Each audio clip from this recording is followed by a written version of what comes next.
Good morning, Solid Steppers. It's Miss Ward coming to you early morning in sunny South Florida.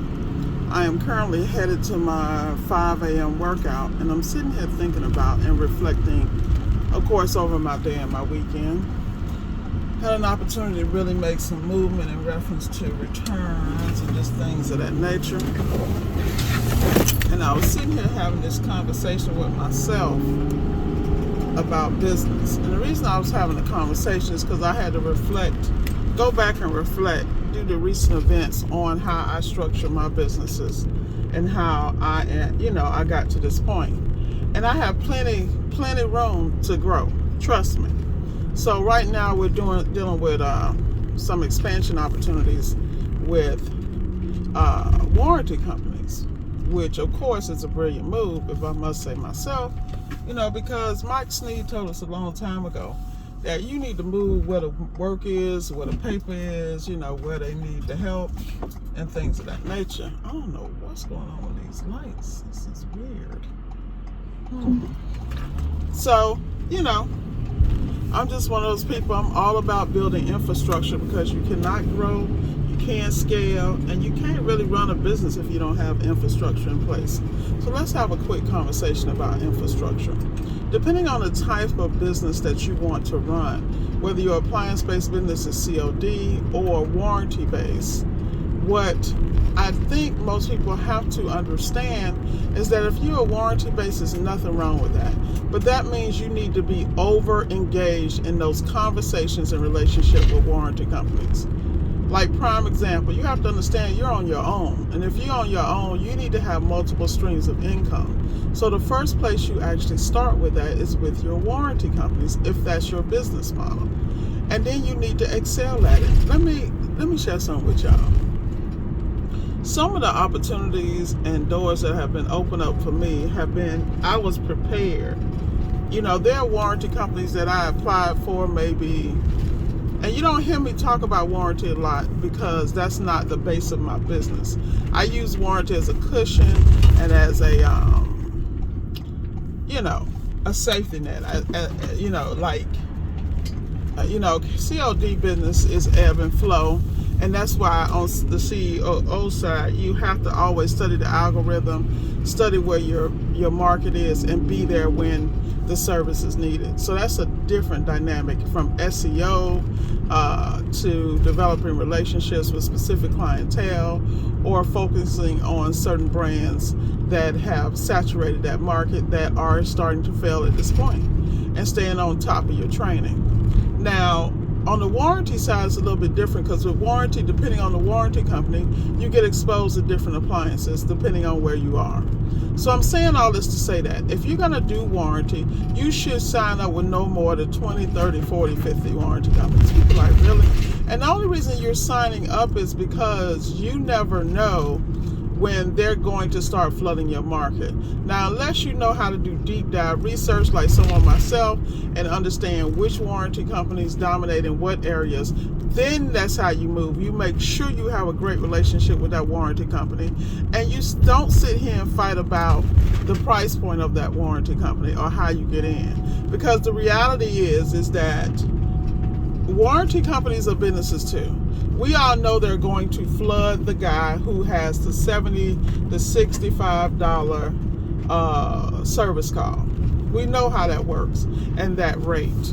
Now, when you're starting out and trying to get in, if you're in a market where you're in high demand and there's you and maybe one or two other people, then you can really negotiate hard on your entry level. But if you're in a market where it's you and 100 other guys, you better become really business smart and adjust your prices to your market and then get inside that warranty company and learn how to flood yourself. Because if you watch their algorithm, they will tell you what they need when they need it, And I think that's part of the issue. It's like, it kills me when I sit back and people think these people are going to come bring this to you. That's not how that works, because their ultimate goal is to get as much of the market they're responsible for covered and serviced without having issues, because they have an algorithm on the other side of the screen that you don't see that actually affects their bonus and their structure and keeps people off their back. So when you develop relationship on the inside with these people, then it's some next level stuff. Like recently I received an email and they basically told me what areas they needed assistance in, which means they set a blueprint for areas to me to not only expand into, but areas that I could go in and build infrastructure, hire people, and manage remotely.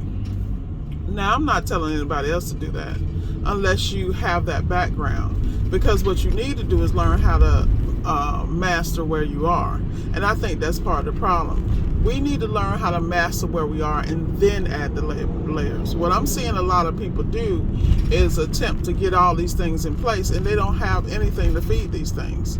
You don't need an accountant, you don't need a CPA, you don't need a bookkeeper when you don't have any cash flow coming in. You know, because you need to understand that bookkeeping and accounting on your own before you hire someone. Because once you hire someone, it's a different situation. You got some people that only know GAAP, which is general accounting practices.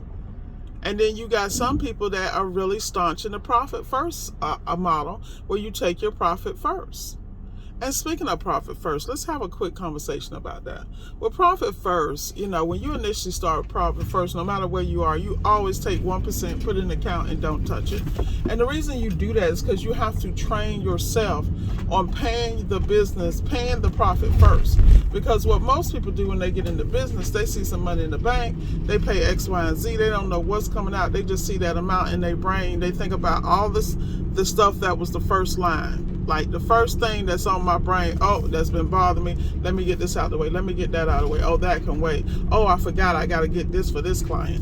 And that's only because you're disorganized and you're running your business from your hip. Now, how do I know this? Because I have been guilty of it, just like 99 million other people. The reality is that you learn and you grow and you move your systems around. Prime example, I was doing inventory and structure and all this stuff yesterday. You think I wanted to be in this 100-degree weather, you know, losing weight without working at it, you know, sweating my butt off in this truck? But guess what? In order for me to be efficient today and this week, these are the things we have to do. I've already communicated with my subs. They have all their assignments. Right now, my main focus is I can't demand order if I'm not in order. I can't demand respect if I'm not, you know, respectful in how I run my business or move accordingly. And that's what people have to understand. You know, most people do not understand. This is not a game. It's just like me coming to this gym 5 days a week minimum. It's because if I want to see a change, I have to consistently show up. Regardless of how I feel, regardless of what it is, I need to be present, and I got to make it happen. This is the only way I move. So with that said, y'all, I'm about to get up off this video. But remember, profit first. When you first start, the first 1% you put in the account. And the key is you open three accounts in bank one and a minimum of 2 accounts in the other one. And the reason you do this is because you got to learn how in bank 2 that money is not accessible. You know, you don't want debit cards to that money. You just want to make sure that money's there when you need it for taxes and payroll and things of that. You know, you're going to have an operating account in the first bank, your profit account, and things of that nature. But you have to get this structure down, because profit first, I think, is one of the best things that they have ever created, particularly for a service-based business. And you really, really want to learn that process, and you want to excel at it, because there are tools out here to win, and you don't have to get a consultation with me. But you do need to get on here and research what you need and different systems and put them in place.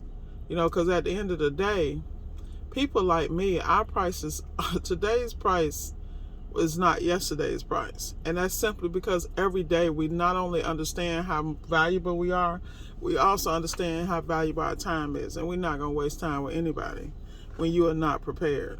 So please be prepared in your business and in your life to be the best. You know, the best you can be. Put one foot in front of the other and get up and do this every day. Like, I'm sitting here looking at LA Fitness like I really don't want to go in here. But I'm going because it's a requirement for the next level of my success. So once again, guys, have a great day. And stay focused, one step at a time.